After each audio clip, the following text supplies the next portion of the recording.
Olá pessoal, eu sou Kelly Varela e hoje eu vou conversar de um assunto que impactou muito na nossa vida e ainda é muito importante aqui na nossa vida, que é a questão da rotina e a previsibilidade das questões para uma criança com autismo.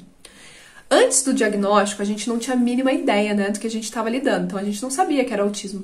Então a gente enfrentava muitas crises em decorrência dessa quebra de rotina que a gente fazia e não sabia que era em decorrência disso. Então, por exemplo, se a gente ia sair de casa, se a gente simplesmente dissesse vamos sair de casa, era um estresse, era um caos, porque ele não queria sair de casa. Ele ia, mas ia chorando, ia brigando, até chegar nesses lugares. A hora do mamar. Se eu fosse fazer a mamadeira e colocasse 3 colheres ao invés de 4, que era o que ele estava habituado, e ele sempre via a hora que eu ia fazer o mamar, ele tinha uma crise. Ele jogava essa mamadeira no chão e ele não aceitava mamar, a mamadeira, né? Não aceitava mamar. Outra questão. Se, por exemplo, na hora de dormir, então tem o ritual. Ele tinha que escovar os dentes, deitar comigo, cantar as músicas. Se eu daquele dia decidisse rezar antes com a filha, antes de cantar a música que ele gostava, era uma outra crise desencadeada, porque ele não lidava com essa questão emocional. Eu comecei a notar muitas as questões foram ficando muito fortes, e aí a gente acabou indo buscar o diagnóstico, junto com outros sinais que a gente já vinha acompanhando. E aí eu comecei, em cada vez que eu ia conversar com os profissionais, eu começava a trazer mais questões que eu vinha notando aqui em casa. Então, uma delas, por exemplo, ele guardava todos os objetos na ordem de cor, por exemplo. Vai brincar de Lego.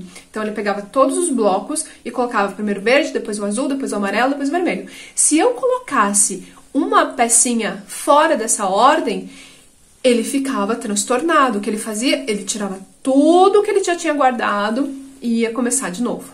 Ele ia montar, ele montava também na ordem de cores. Então, todos os blocos dessa cor, todos os blocos dessa cor, todos os blocos dessa cor. Não podia quebrar isso. Depois que a gente teve o diagnóstico, ainda no começo, eu notei que quando a gente ia para as sessões de terapia, ele não queria ir. Então, era um caos para levar ele para os lugares. E aí não era só nem as terapias, era também para natação, para escola, para o inglês, para qualquer lugar que ele fosse, ele não queria ir.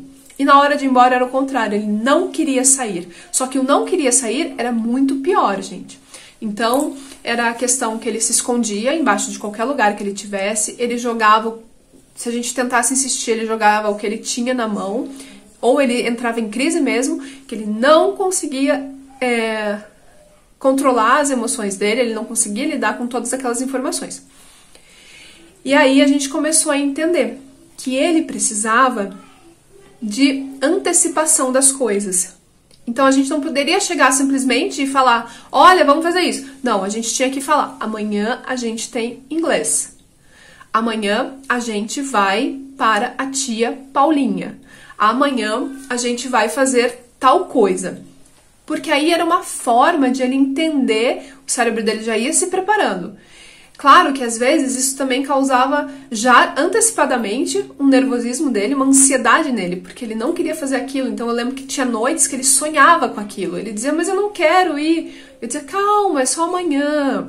Então, outro ponto que a nossa psicóloga trouxe, que depois eu fui aprendendo muito com o tempo, é utilizar os recursos visuais. Quando você utiliza recursos visuais, aqui eu tô falando daquelas figurinhas, ou você pode usar fotografias também em casa, mas você vai procurar na internet, você procura por PECs, tá? PECs no autismo.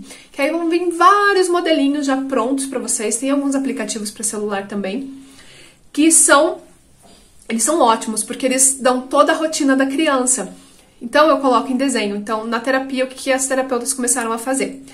Então, mostrava pra ele tudo o que ia acontecer na terapia. Ele ia chegar, ele ia escolher um brinquedo, eles iam fazer tal atividade, aí ele ia fazer... Quando faltava 10 minutos, ela avisava, e aí vai chegar a hora da música do dar tchau. Então, Ele sabia que estava na hora do dar tchau e eles iam embora. E depois de ir embora, a gente ia fazer alguma coisa. Também era bom sempre ter um combinado. O que a gente vai fazer depois da terapia? Que era uma forma de incentivar ele a ir, sair da terapia sem entrar numa crise. Então, outra questão é quando você vai mudar alguma coisa na sua casa. Aqui a gente tinha o berço dele, então ele usou esse berço durante até quase 4 anos. E aí, chegou um momento que estava já ficando pequeno o berço e a gente resolveu doar esse berço. A gente comprou a caminha, a gente explicou que a gente ia doar o berço, mas quando realmente ele viu que o berço foi embora, isso foi muito para ele. Ele ficou muito triste, a questão emocional dele ficou bem abalada, porque ele não estava preparado, por mais que a gente só tivesse falado, né, que ia mudar, ele ainda não entendia o significado disso. Outra questão, dias atrás também a gente fez uma obra e a gente teve que mandar embora outras coisas. Ele não queria, porque ele queria as coisas como elas eram antes.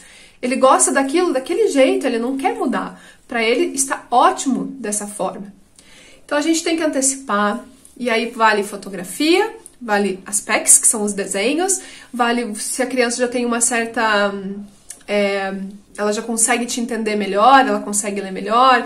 Se você vê que ela se adapta melhor com um aplicativo ou com uma questão de uma agenda, então utilize isso. Claro que também é importante, algumas vezes, a gente tentar quebrar a rigidez, porque algumas vezes na vida vão acontecer fatos inesperados. Então, vai também aos poucos tentando quebrar essa rotina para que a criança consiga lidar melhor com a imprevisibilidade.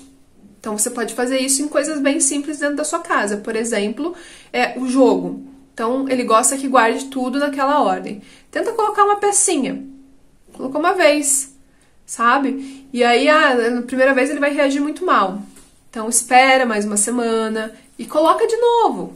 Vai aos pouquinhos, para que eles saibam lidar com o imprevisto quando isso acontecer. Mas, de um modo geral, é bem importante que você tenha rotina e que, se você for mudar essa rotina, você avise o seu filho, para evitar crises e que acaba sendo bem desgastante para eles e para a gente. Tá bom? Beijo grande, eu espero que vocês tenham gostado desse vídeo. Se tiverem perguntas, se tiverem também coisas para compartilhar, deixem aqui nos comentários. Curtam o nosso vídeo, se inscrevam no canal. É uma forma de... Quando vocês se inscrevem, é uma forma de mais gente ter acesso a um conteúdo informativo. Tá bom? Beijo grande e até a próxima.